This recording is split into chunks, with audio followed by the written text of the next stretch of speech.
Oui, bien aimé. Voilà, nous nous retrouvons encore avec beaucoup de joie pour parler de notre Seigneur Jésus-Christ. Alors, nous allons poursuivre la deuxième partie de ce que nous avons commencé, c'est-à-dire l'Apocalypse chapitre 10, et nous nous sommes arrêtés au verset 8. Sans tarder, nous allons lire. Et la voix que j'avais entendue du ciel me parla de nouveau et dit, va, prends le petit livre ouvert dans la main de l'ange qui se tient debout sur la mer et sur la terre. Et j'allai vers l'ange en lui disant de me donner le petit livre. Et il me dit, prends-le et avale-le. Il sera amer à tes entrailles, mais dans ta bouche, il sera doux comme le miel. Je pris le petit livre de la main de l'ange et je l'avalai. Il fut dans ma bouche doux comme du miel, mais quand je l'eus avalé, mes entrailles furent remplies d'amertume. Puis on me dit, il faut que tu prophétises de nouveau sur beaucoup de peuples, de nations, de langues et des rois. Chapitre 11, verset 1. On me donna un roseau semblable à une verge en disant, lève-toi et mesure le temple de Dieu, l'autel et ceux qui y adorent. Voilà, on peut s'arrêter là pour commencer. Alors, nous avons déjà lu la fois passée que lorsque Jean voit cet ange puissant descendre du ciel, la Bible dit que cet ange avait un petit livre. Et nous sommes intéressés à ce petit livre puisque déjà, à l'ouverture, avant l'ouverture des premiers sceaux, il y avait un livre. Et c'est un livre qui était scellé. La Bible nous dit que l'agneau a rompu les 7 sceaux. Mais ici, il ne s'agit pas de ce livre scellé, mais la Bible nous dit qu'il y a un petit livre. Et nous savons que comme dans les sceaux, les livres contiennent des révélations pour les temps futurs, des révélations pour les temps présents, comme à cette époque. Donc ce sont des révélations qui sont cachées dans ces livres. Et là, Jean voit cet ange avec ce livre et il entend la voix qu'il avait demandé de ne pas écrire ce que disaient les 7 tonnerres. Et cette voix lui parle encore en lui disant, va auprès de l'ange et prends le petit livre. Mais que contient ce livre? Nous savons qu'il s'agit d'une révélation. Une révélation pour des rois, pour des nations, pour des peuples. Mais vous comprenez que à l'étape où nous sommes, l'Éternel est en train d'aller vers la fin de tout ce qui avait été dit, c'est-à-dire vers l'accomplissement de sa parole, comme cela avait été dit à ses prophètes. D'ailleurs, même la Bible, comme nous l'avons dit, que ce mystère va s'accomplir comme cela avait été dit à des prophètes, comme cela avait été annoncé par des prophètes il y a très longtemps.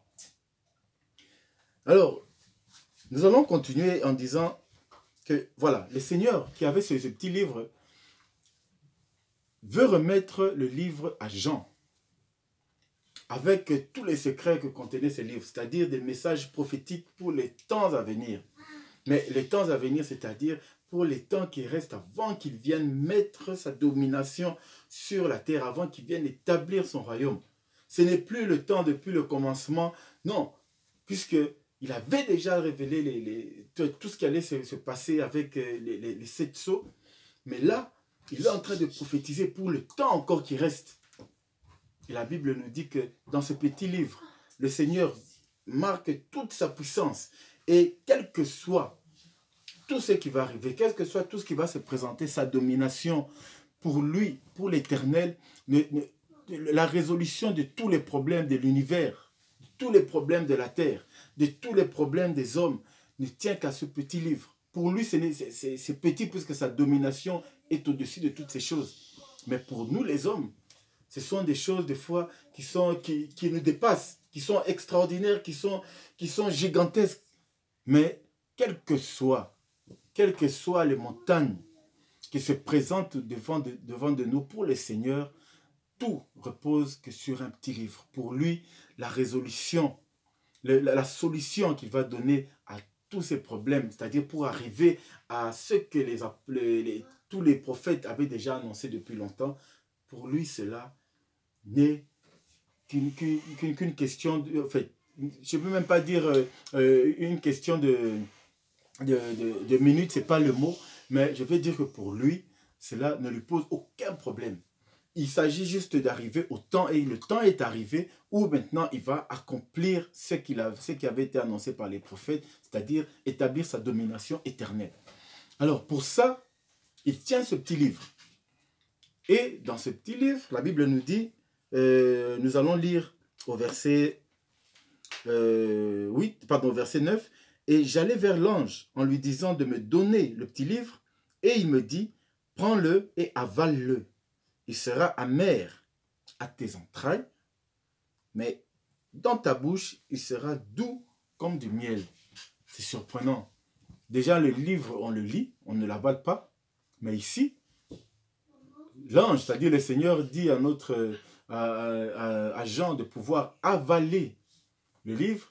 Et la Bible précise qu'il sera doux. Il sera doux dans ta bouche, mais dans tes entrailles, ils seront complètement amers. Qu'est-ce que ça veut dire? Vous savez, la prophétie, être prophète, c'est vraiment loin de ce que nous voyons aujourd'hui. Très loin. Parce qu'aujourd'hui, être prophète, ça devient comme un titre, un grade ou alors une promotion. Mais pour Dieu, la prophétie, c'est quelque chose d'extrêmement capital. Pourquoi? Parce que on est la bouche de l'Éternel, c'est-à-dire on parle au nom de l'Éternel. Et celui qui est prophète, en réalité, il n'est pas là seulement pour annoncer ce que Dieu dit, mais il est là pour vivre au plus profond de lui ce que l'Éternel est en train de transmettre comme message. C'est pourquoi il dit à Jean que lorsque tu vas avaler ce livre qui contient des prophéties, des messages pour le temps qui reste jusqu'à ce qu'il établisse sa domination sur la terre. Vous voyez que le temps, c'est un petit livre, ça dit que le temps, il reste très peu de temps. Donc ça veut dire qu'il n'y a plus beaucoup à prophétiser comme dans le temps. Il reste juste un peu parce qu'on s'approche déjà de la fin. Mais ce livre, à ta bouche, il sera doux. C'est-à-dire, vous savez, quand on a ce don de prophétie, lorsqu'on doit prophétiser, c'est toujours agréable puisqu'on va au nom du Seigneur. Voilà, Dieu m'a parlé et je vais parler, je vais transmettre le message de Dieu. C'est toujours bon de pouvoir parler, être la bouche de l'Éternel. Mais l'Éternel dit que dans tes entrailles, il sera amer. C'est-à-dire, bien que tu vas transmettre le message de Dieu, bien que ça te donne la joie de pouvoir parler au nom de l'Éternel, parce que Dieu te fait confiance et il te donne sa parole, tu vas transmettre la parole. Mais, au fond de toi, cette parole, non seulement tu vas la transmettre, mais c'est comme la nourriture. Quand tu as mangé, tu vas digérer. Et quand tu digères cette parole, quand tu digères le message, ça devient amer. C'est-à-dire, tu ressens les douleurs. Tu ressens les douleurs comparées à la puissance de la prophétie qui a été dite. C'est-à-dire, quelle que soit la personne à qui tu vas donner la prophétie, quel que soit le pays à qui tu vas donner la prophétie, quelles que soient les nations ou alors les tribus ou les peuples à qui tu donneras cette prophétie, tant que cette prophétie vient de Dieu, cette prophétie doit créer en toi ce qu'on appelle de l'amertume. Pourquoi? Parce qu'en tant que prophète, tu ne dois pas seulement dire, mais tu dois ressentir le mal et la douleur que Dieu est en train de préparer pour ce peuple. Tu dois ressentir la douleur que Dieu est en train d'annoncer à une nation, à un peuple, à une personne. C'est pourquoi vous verrez qu'aujourd'hui, on a tant de prophètes, mais très peu de vrais prophètes. Très peu, très peu, très peu. Aujourd'hui, les gens se contentent sur des petites prophéties, des prophéties du genre, nous avons trouvé des sorciers dans la famille, des prophéties du genre, tu ne vas pas évoluer, des prophéties du genre, tu ne vas pas te marier. Tout ça, ce sont, on peut dire, les plus basses des prophéties. Mais dans la Bible, ce n'est pas ça. Les prophètes dans la Bible vivaient, leur vie, des fois, était une prophétie. D'ailleurs, nous allons prendre un exemple. Il s'agit du prophète Ézéchiel. Il y a quelque chose de surprenant qui est arrivé dans sa vie. Et ça, nous allons le lire tout de suite. Ézéchiel, chapitre 24. Lisons Ézéchiel 24. Ézéchiel, voilà. Ézéchiel, chapitre 24. Et à partir du verset 16. Ézéchiel 24, à partir du verset 16. Voilà. Je lis.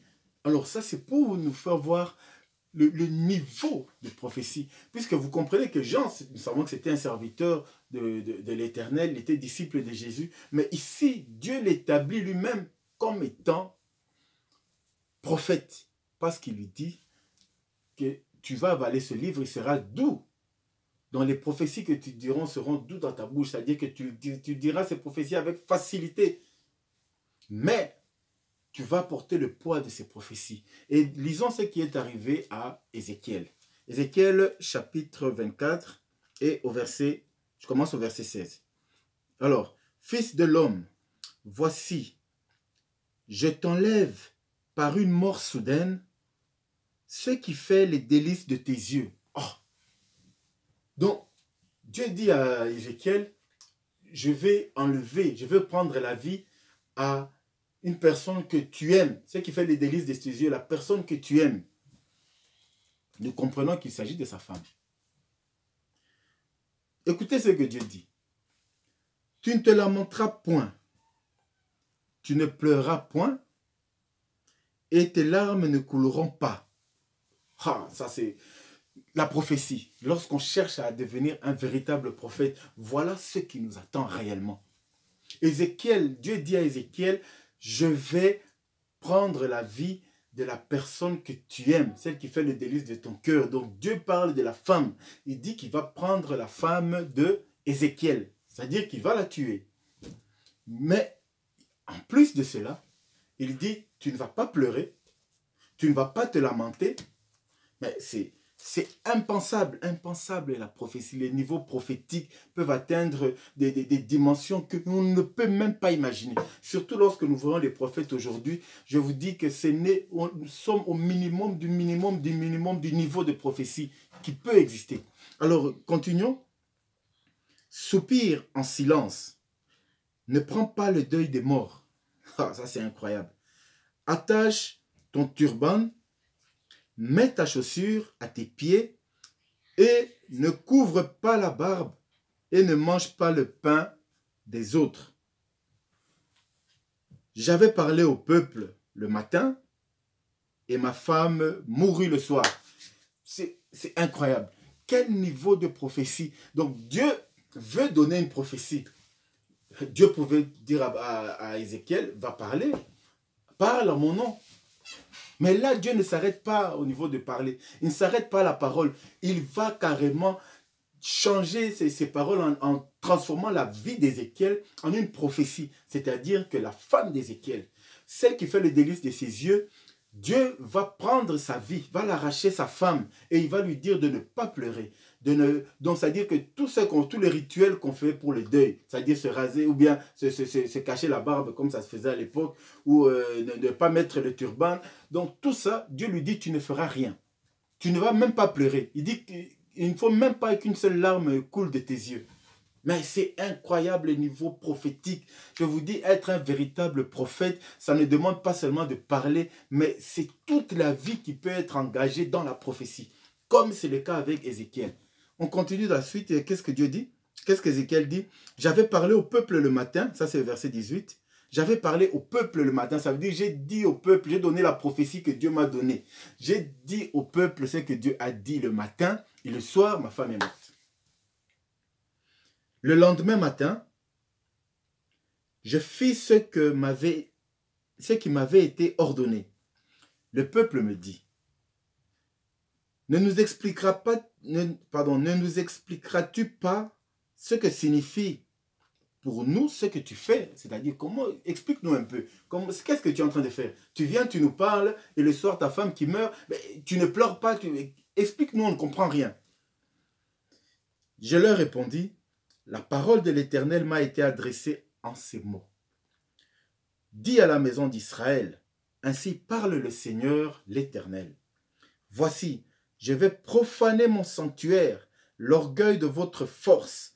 Donc, Israël, vous savez, pour Israël, le temple, c'était pour eux un sujet d'orgueil. Parce que les temples, comme on dit, les temples étaient remplis d'or.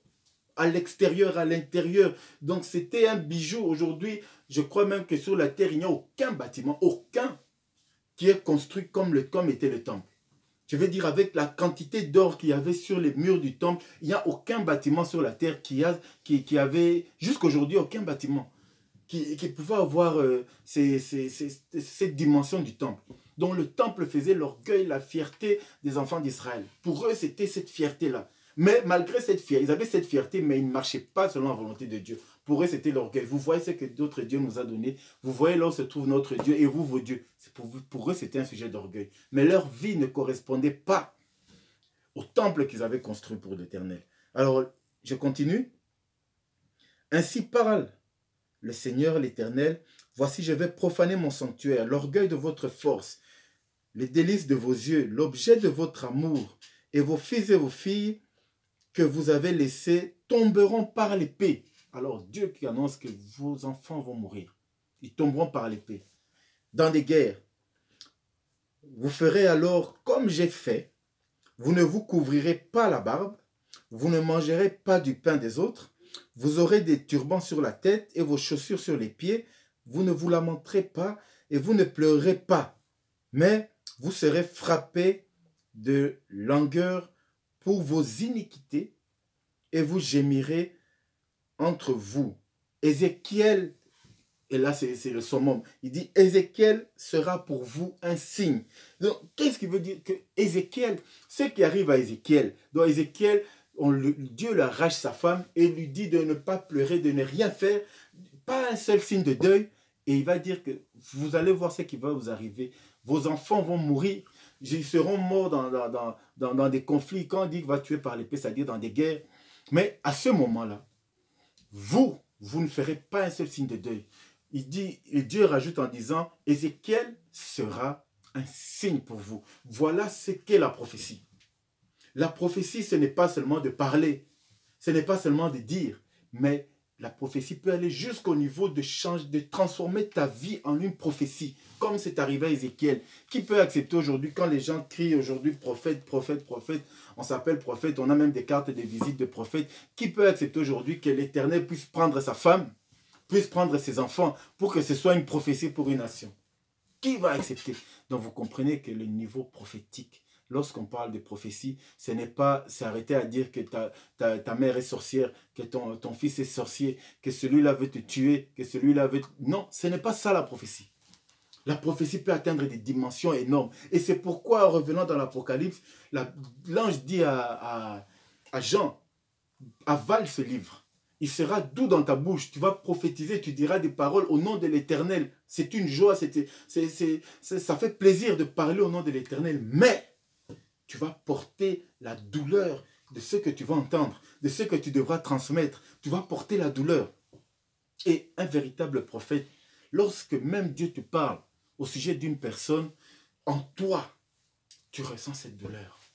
Lorsque Dieu te montre, te parle du mal qu'il va faire à une personne, parce que cette personne ne veut pas marcher sur le chemin de l'Éternel, tu portes ce poids en toi.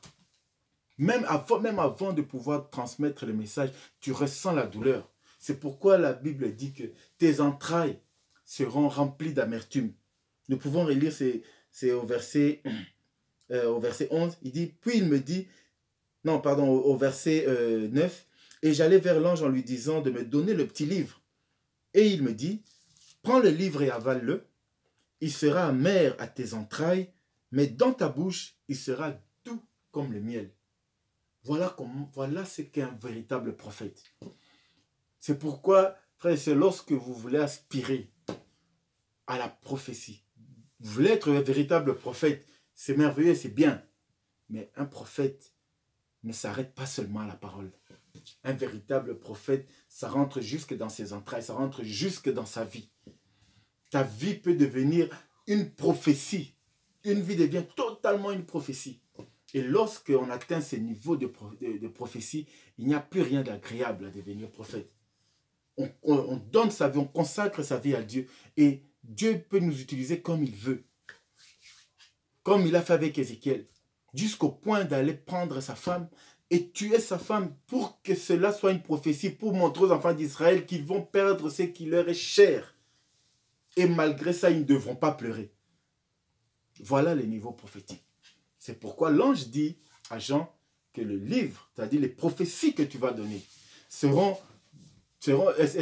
dans ta bouche, ça sera doux comme du miel. C'est-à-dire que tu parleras avec aisance, avec beaucoup d'aisance, puisque l'Esprit sera en toi. Tu vas parler, tu vas prophétiser, mais dans tes entrailles, tu vas ressentir la douleur de ce que l'Éternel est prêt à faire. Et la Bible nous dit que ce n'était qu'un petit livre, c'est-à-dire que c'est pour le reste des temps. Le reste du temps, puisque la Bible dit que le temps est accompli. On attend juste que le 7e ange sonne de la trompette et puis tout ce que les mystères que Dieu avait révélés à ses prophètes vont s'accomplir. C'est-à-dire qu'on est déjà au temps de la fin. C'est terrible comme message. Lorsqu'on attend des choses comme ça, on se demande si réellement, en s'appelant prophète, en donnant des cartes de visite, en essayant de raconter tout et n'importe quoi sur les gens, est-ce que c'est à ce moment qu'on doit se poser vraiment la question si nous sommes réellement des prophètes comme nous le prétendons? Parce qu'un véritable prophète, c'est toute sa vie. C'est toute sa vie qui est engagée. Ce n'est pas seulement sa parole, mais toute sa vie. On continue. Verset 10. « Je pris le petit livre de la main de l'ange et je l'avalai. Il fut dans ma bouche doux comme du miel. Mais quand je l'eus avalé, mes entrailles furent remplies d'amertume. Puis on me dit, il faut que tu prophétises de nouveau sur beaucoup de peuples. » Voilà la prophétie. Voilà ce qui attend Jean.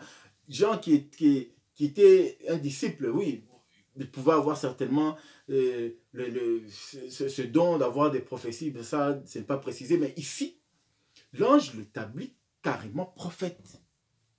Prophète au niveau des autres, des Jérémie, des Ézéchiel et de tous les autres.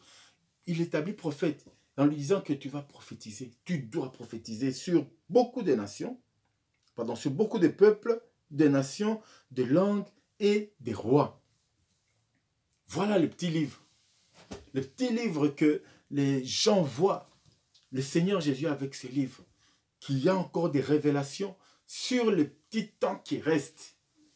Il n'y a plus beaucoup de révélations, mais dans ces petites révélations, enfin, c'est-à-dire dans les quelques révélations, les quelques prophéties qui doivent encore arriver sur les nations, sur les peuples, sur les rois, Dieu l'Éternel, notre Dieu, met toute sa puissance de manière à pouvoir arriver à terme, mettre fin au règne du diable, mettre fin au règne de l'ennemi, afin d'établir le royaume éternel dans lequel sera le Seigneur Jésus-Christ, notre Seigneur Jésus-Christ, ainsi que son Église, c'est-à-dire tous ceux qui ont cru en lui, tous ceux qui ont marché dans sa voie.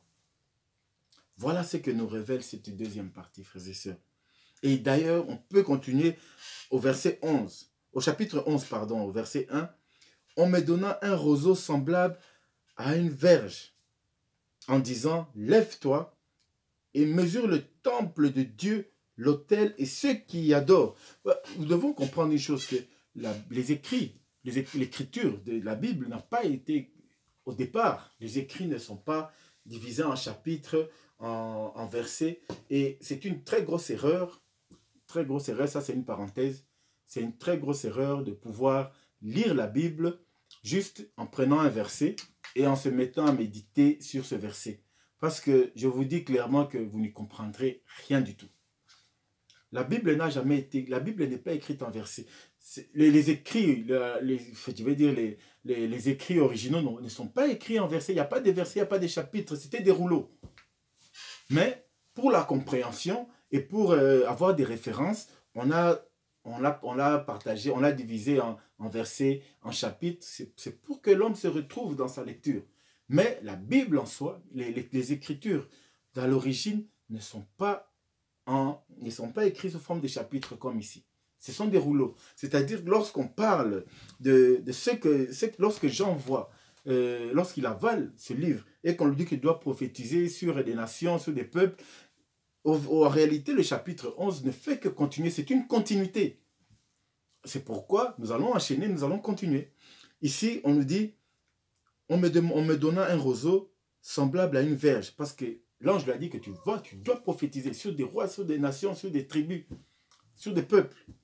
Alors, on lui donne un roseau et on lui demande de mesurer quoi? Il doit mesurer le temple de Dieu. Le temple de Dieu, l'autel et ceux qui y adorent. Mais aujourd'hui, à l'heure où nous sommes, il n'y a pas de temple à Jérusalem. Le temple n'existe pas. Le temple était détruit après Jésus-Christ, en l'an 70 après Jésus. Le deuxième temple a été détruit. Mais voilà que on révèle à Jean que tu dois mesurer. Parce que n'oublions pas que nous sommes dans un niveau prophétique. Tu dois mesurer le temple. Donc, le Seigneur annonce à Jean que le troisième temple sera reconstruit, absolument. Le troisième temple sera absolument reconstruit. Il dit, mesure le temple et l'autel. Et ceux qui y adorent, c'est-à-dire, le Seigneur révèle absolument que le temple sera reconstruit, qu'Israël va recommencer à adorer l'Éternel dans le temple, comme c'était à l'époque. Parce que depuis le temps de Jésus, depuis 70 ans après Jésus jusqu'à aujourd'hui, il n'y a plus jamais eu de temple en Israël. Mais le Seigneur annonce à Jean que le temple doit être construit. Vous savez que lorsque le temple a été construit, ça veut dire le tabernacle, pour la première fois par Moïse, l'Éternel avait donné à Moïse toutes les mesures. Toutes les mesures. Les centimètres, les mètres, les millimètres, tout était donné. Le Seigneur a donné toutes les mesures. C'est-à-dire que si il faisait une seule planche d'une mesure différente de ce que l'Éternel avait donné, ce lieu-là n'aurait jamais été saint. N'aurait jamais été sanctifié. Voilà qu'ici, on revient quasiment dans le même système où Jésus qui vient, qui lui donne un roseau. C'est donc une sorte de branche en lui disant, mesure. Donc, nous sommes à un niveau prophétique. Donc, de mesurer, c'est-à-dire que le temple sera reconstruit. Parce que n'oublions pas qu'ici, on s'approche déjà des 3 années et demie avant que l'Antéchrist puisse se manifester. Mais là, à ce niveau déjà, comment on l'appelle, le temple doit déjà être reconstruit. Pourquoi? Parce que l'Antéchrist, justement, viendra se manifester dans le temple. C'est là où les Juifs vont reconnaître que celui-là n'est pas le Messie, mais c'est l'Antéchrist. Pourquoi? Parce qu'il va ordonner de pouvoir cesser avec les sacrifices. Donc, c'est ce signe-là, c'est l'un des grands signes qui fera qu'Israël va ouvrir les yeux pour dire que celui qu'on pensait être le Messie est en réalité celui qui est contre le Messie. Donc, vous comprenez que le temple doit être présent. Et ici, Jésus, dans ce niveau prophétique, comme il a dit que tu dois prophétiser sur beaucoup d'autres choses, voilà, la première prophétie, le temple. Tu vas mesurer le temple. Et ceux qui y adorent. Donc là, on parle des Juifs, des enfants d'Israël. Des enfants d'Israël qui vont retourner au temple, qui vont retourner comme dans l'ancien temps, qui vont retourner dans le temple pour adorer le Seigneur. Verset 2. Mais le parvis extérieur du temple, laisse-le en dehors et ne le mesure pas. Vous savez, le temple, lorsqu'on parle du temple ou du tabernacle, il y avait le temple en soi qui est, voilà, à l'extérieur, il y a le parvis. Et puis, dans le bâtiment, nous avons le lieu saint. Et un peu plus loin, nous avons le Saint des Saints. Et dans le Saint des Saints, c'est là où se trouve l'Arche d'Alliance. C'est le seul lieu où le sacrificateur entrait une seule fois par an pour présenter les sacrifices à notre Dieu. Alors, c'est tout un enseignement. Ben, lorsqu'on aura l'occasion de reparler du temple ou alors du tabernacle, nous allons revenir dessus. Mais comprenez que dans le bâtiment, il y avait un bâtiment qui était divisé en deux pièces. La partie qu'on appelle le lieu saint et à l'intérieur, il y avait une deuxième partie qu'on appelle le Saint des Saints. Et le parvis, c'est-à-dire que c'était la partie extérieure qui avait une grande clôture qui entourait cette maison à l'intérieur. Cette partie-là s'appelle le parvis. Et l'ange dit à Jean, donc tu mesures le temple, tu mesures l'autel, c'est-à-dire le Saint des Saints, mais, donc tu vois, pardon, je vais relire, on va relire pour... Donc on me donnait un roseau semblable à une verge en disant, lève-toi et mesure le temple de Dieu, l'autel et ceux qui y adorent. Donc, c'est-à-dire que nous avons le temple, donc selon la représentation du tabernacle, nous avons donc le lieu saint, le saint des saints, donc tous ceux qui sont autour, donc tous ceux qui adorent, c'est-à-dire que tout le peuple d'Israël qui est là, qui se rattache, qui reviennent vers Dieu, mais le parvis, c'est-à-dire la partie extérieure, l'ange dit carrément à Jean, le parvis extérieur du temple, laisse-le en dehors. Donc ça, tu ne vas pas mesurer. Mais pourquoi tu ne vas pas mesurer? Pourquoi ne pas mesurer aussi le temple, le parvis, puisque ça fait partie aussi du tabernacle? Pourquoi? Parce que la Bible dit, l'ange continue, c'est-à-dire le Seigneur lui-même dit, car il a été donné aux nations. Le temple n'avait jamais été donné aux nations. Mais là, la Bible dit qu'il a été donné aux nations. Pourquoi? Et ils fouleront aux pieds la ville sainte pendant 42 mois. 42 mois qui font combien? 3 ans et demi. Alors, récapitulons. Donc, à ce niveau, voilà une des premières prophéties, c'est-à-dire le temple sera reconstruit, les enfants d'Israël vont revenir pour adorer l'Éternel, mais l'extérieur, on ne va pas mesurer. Pourquoi? Parce que les nations, c'est-à-dire toutes les tribus. On a dit tout à l'heure, on a dit dans la 6e trompette que les armées vont envahir Israël. Il y aura des conflits armés, mais ils vont finir par envahir Israël. Et c'est à ce moment-là, les nations qui seront là, c'est-à-dire les armées, bien sûr, sous l'impulsion de l'Antéchrist, bien sûr, ils vont fouler aux pieds, c'est-à-dire qu'ils viendront pour comment on dit, pour profaner le temple.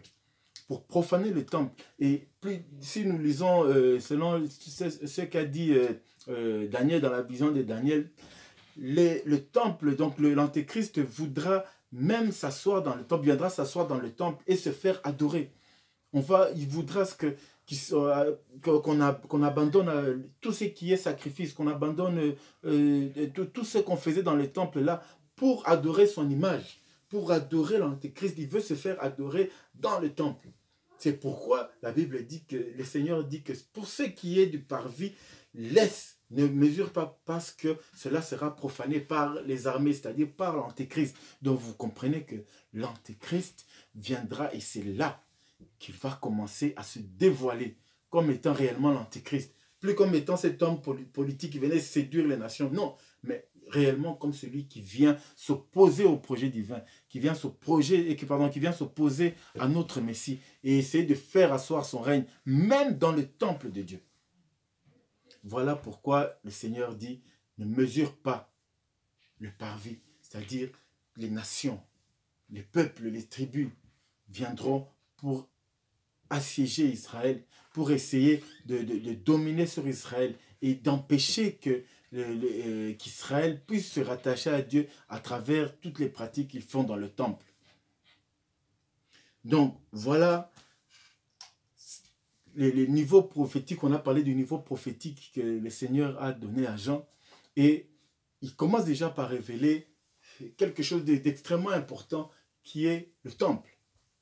Et bien sûr, par la même occasion, il révèle comment les nations du monde seront derrière l'Antéchrist et qui vont s'attaquer à Israël.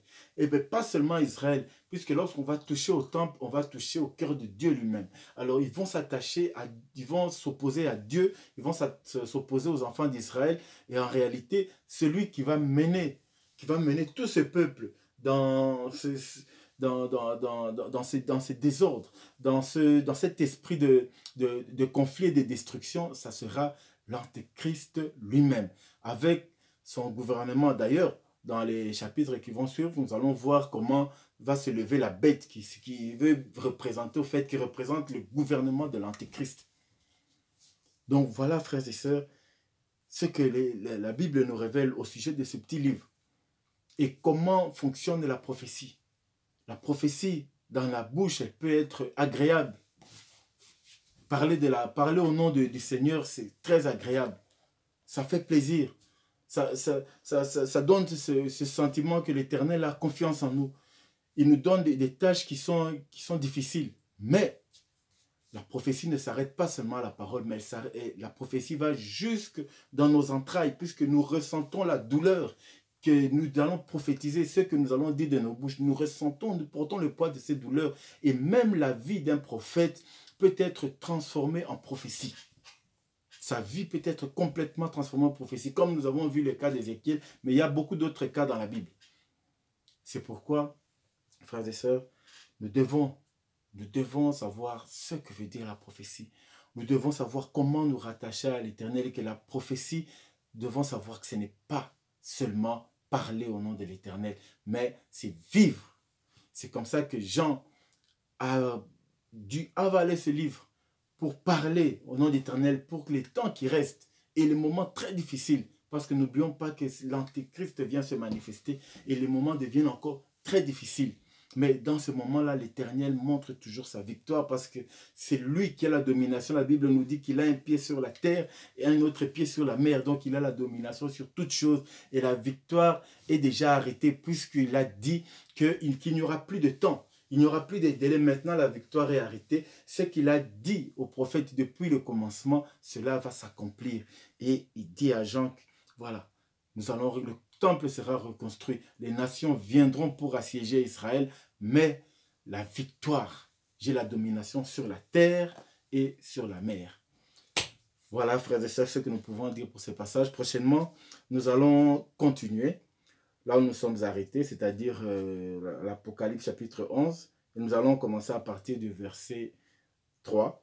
Et nous allons voir ce que Dieu va faire lorsque les nations vont assiéger Israël.